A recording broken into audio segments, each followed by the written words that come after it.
Welcome to episode 90 of ProdPod, the podcast of productivity lessons in 2 minutes or less. I'm Sidney-Smith. When the idea of self-actualization developed in the mid-20th century, there was a desire to study and cure illness, mental and physical. Dr. Abraham Maslow tried something different. He studied the role model, the talented, and the ingenious. By doing so, he hoped to unlock how we all could do more, better. He developed the hierarchy of needs, which most know by the pyramid with our biological needs at its base and self-actualization at its zenith, and expounded the theory of motivation starting in 1938 and in his 1954 publishing of Motivation and Personality.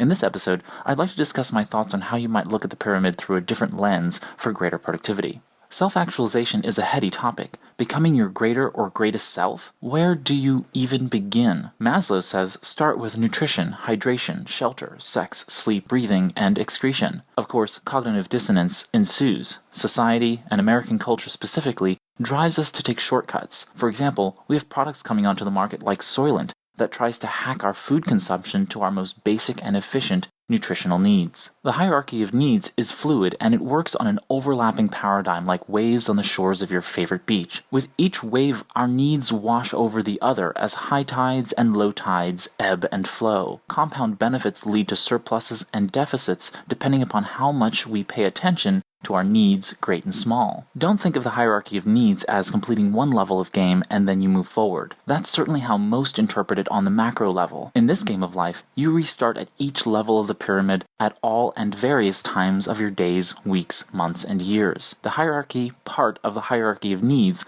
doesn't matter as much. The fact that all the components are of equal importance in our life, I believe, was Maslow's greatest gift to our collective understanding. I hope you've enjoyed this episode of ProdPod. This is Sidney-Smith, and thanks for listening. Here's to your productivity success in 2 minutes or less.